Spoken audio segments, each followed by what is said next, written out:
بسم اللہ الرحمن الرحیم۔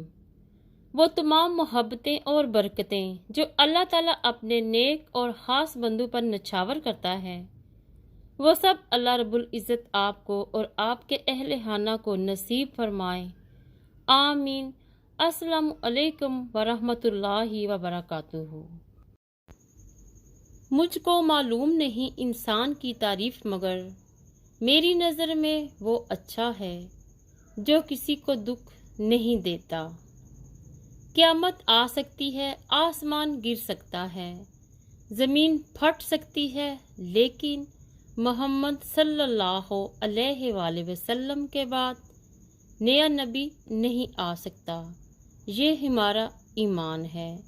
یا اللہ تعالیٰ جو بیمار ہیں ان کو شفائے کاملہ عطا فرما دے، اور جو پریشان ہیں ان کی پریشانیوں کو دور کر دے، آمین۔ اگر تم اللہ تعالیٰ پر بھروسہ رکھتے ہو تو یہ جان لو وہ تمہارا بھروسہ کبھی ٹوٹنے نہیں دے گا۔ بے شک قرآن مجید غموں سے نجات اور بے چین دلوں کے اطمینان کا ذریعہ ہے۔ امیروں نے غریبوں کے لیے خدا کے سوا کچھ نہیں چھوڑا۔ دو قسم کے لوگ کبھی عزت دار نہیں ہو سکتے، ایک چمچہ گیر، دوسرا منافق۔ تمہیں پتہ ہے جب بات ناممکنات پر آ کر رک جاتی ہے نا، تب میرا رب کہتا ہے ان اللہ علی کل شیء قدیر۔ فریضہ عبادت کے بعد سب سے اہم فریضہ حلال روزی کمانا ہے۔ اے اللہ تعالیٰ مجھے برے وقت سے بچا لینا، بے شک تیرے سوا کوئی بچانے والا نہیں۔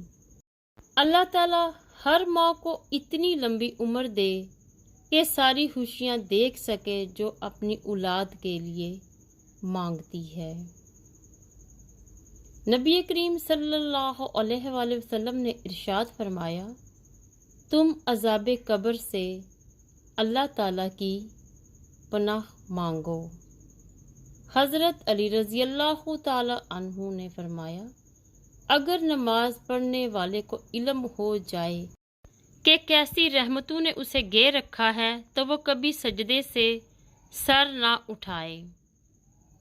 رشوت لینے والا خوش ہے کہ رقم مل گئی، رشوت دینے والا خوش ہے کہ کام ہو گیا، لیکن قرآن کہتا ہے دونوں جہنمی ہیں۔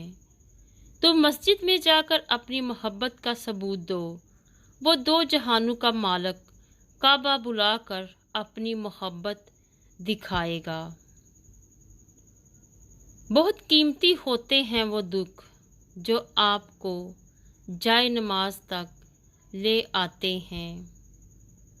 جو دعاؤں پہ بھروسہ میرا ہمیشہ قائم رکھتی ہے، خدا کے بعد دنیا میں ایسی ذات صرف آپ صلی اللہ علیہ وآلہ وسلم کی ہے۔ الحمدللہ کہا کرو، بے شک قرآن مجید بھی الحمدللہ سے شروع ہوتا ہے۔ تم دوسروں کی خوشیوں میں شریک ہونا سیکھو، اللہ تعالیٰ تمہیں دینے میں دیر نہیں کرے گا۔ لکھتے لکھتے قلم ہی تھک گیا، میرے حضور صلی اللہ علیہ وآلہ وسلم کی تعریفوں کا جواب نہیں۔ دو روٹی ہو، سکون کی تھوڑی سی دال ہو، کم ہو تو کوئی غم نہیں، لیکن حلال ہو۔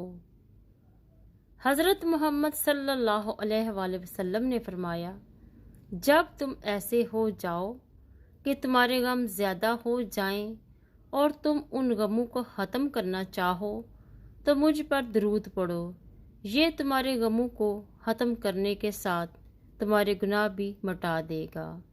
پیر کامل صلی اللہ علیہ وآلہ وسلم، مجھے ہمیشہ ایسا لگتا تھا کہ خدا مجھ سے نفرت کرتا ہے، حالانکہ ایسا نہیں تھا۔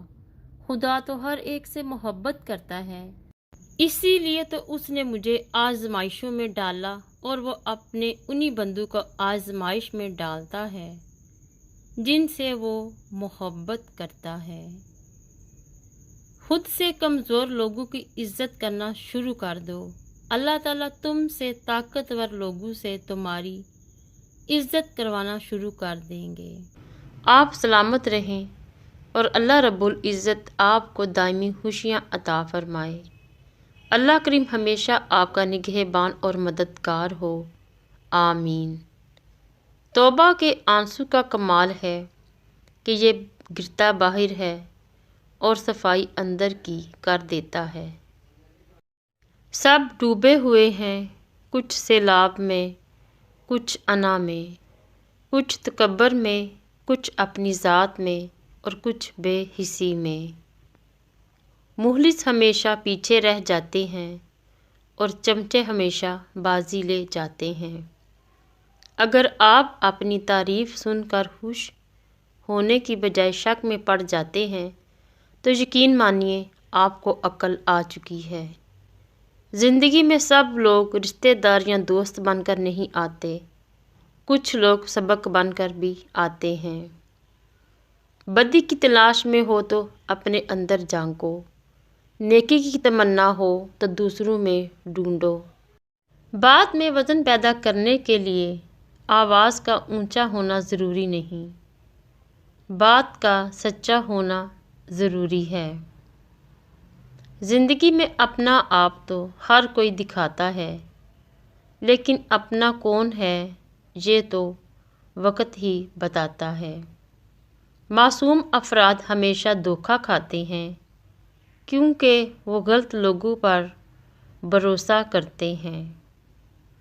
شخصیت میں عاجزی نہ ہو تو معلومات میں اضافہ علم کو نہیں بلکہ تکبر کو جنم دیتا ہے۔ خوب کماؤ لیکن اتنی دولت اکٹھی مت کرو کہ ذرا سی طبیعت خراب ہونے پر بچے ڈاکٹر کی بجائے وکیل بلا لائیں۔ لوگوں کے ساتھ ان کے کردار کے مطابق نہیں بلکہ اپنی تربیت کے مطابق رویہ اختیار کیجیے۔ زندگی گزر گئی سب کو خوش کرنے میں، جو خوش ہوئے وہ اپنے نہ تھے اور اپنے تھے وہ کبھی خوش نہ ہوئے۔ غور کریں، ہماری نظر دوسروں کے چھوٹے چھوٹے عیوب پر ہوتی ہے، اپنے بڑے بڑے عیب دکھائی نہیں دیتے۔ اپنے بدن پر سانپ بچھو لٹک رہے ہوتے ہیں، ان کی پرواہ نہیں اور ہم دوسروں کی مکھیاں اڑانے کی فکر میں ہیں۔ چومنے اور پوجنے میں فرق ہوتا ہے۔ نبی کریم صلی اللہ علیہ وآلہ وسلم نے اللہ تعالیٰ کے گھر سے 360 بتوں کو نکال پھینکا جو پوجے جاتے تھے اور ایک پتھر کو جما دیا جو چوما جاتا ہے۔ نیم کے پیڑ کم ہو رہے ہیں اور گھروں میں کڑواہٹ بڑھتی جا رہی ہے، زبان سے مٹھاس کم ہو رہی ہے اور جسم سے شوگر بڑھتی جا رہی ہے۔ جس کی جیسی نیت وہ ویسی کہانی رکھتا ہے۔ کوئی پرندوں کے لیے بندوق تو کوئی پانی رکھتا ہے۔ اخلاص یہ ہے کہ انسان اپنی نیکیاں بھی اسی طرح چھپائے جیسے اپنے گناہ چھپاتا ہے۔